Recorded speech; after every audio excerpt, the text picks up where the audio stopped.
Welcome to KidsMake presented by the Pikes Peak Library District. Today I'm going to show you how to make DIY kites. For this project you will need paper, scissors, a glue stick, some string or twine, a hole punch, a stapler, a marker, and if you have some crepe paper or streamers you can use those to decorate. The kites I'm going to show you today can be decorated to look like animals.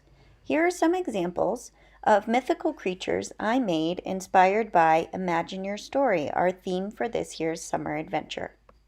First up was the unicorn with the rainbow mane, and here we have a phoenix. You can see the flame tail feathers and a beak at the front. And then the last one is a dragon, and you can see I put some flames coming out of its mouth. And then I attached a little whirligig on the end there so that would fly out when you're pulling your kite. For today's video, we're going to keep it pretty simple and just make a bird kite. So you're going to start with a piece of paper and fold it in half and give it a nice crease. And then you're going to use a marker to mark not halfway, but a quarter of the way into your paper with a little dot. And then you're going to take the top left corner of your paper and fold it down towards that dot.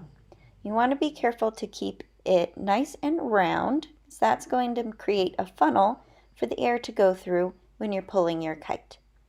And so you're going to pull the opposite corner down as well, and then give it a staple to hold everything in place.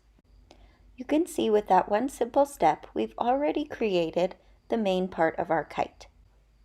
Next, we are going to use a hole punch to add a hole where we can tie on our string. And I found it was best to put the hole right behind that staple to keep your kite upright when you're pulling it. Now is the fun part. We can start decorating our kite. So for the bird, I'm just going to draw on some eyes.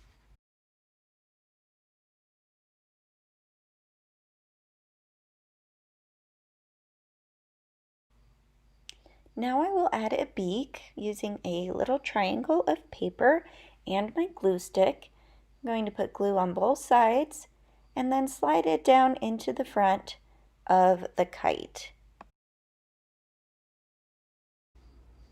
You can really see our bird starting to take form here.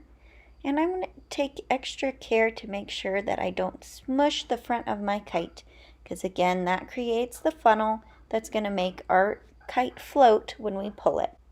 Now I'm going to show you how to cut the whirligig that you can hang out the back of your kite. So I traced a circle onto some paper, and now I'm going to use some scissors to cut a spiral pattern into my circle, and I'm going to cut all the way around into the middle.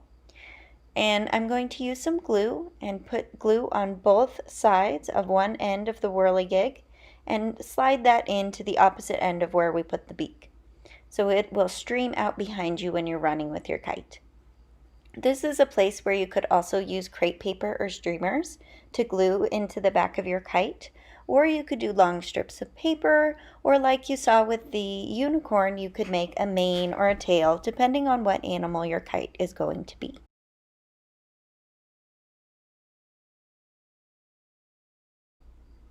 For my final touch, I'm going to add some little feathers onto the end of the bird's tail. So I'm just going to cut some feather shapes out of some paper here and then use my glue stick to attach those.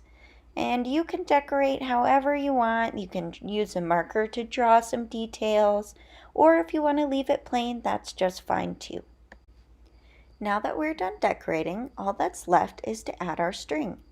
So we're going to take some twine and cut about an arm's length. You can make this longer or shorter, just experiment and see what works best for you. We're just going to slip it into the little hole we made and tie a double knot. Now we're ready to fly. I hope you enjoy playing with your kite. We'll see you again soon.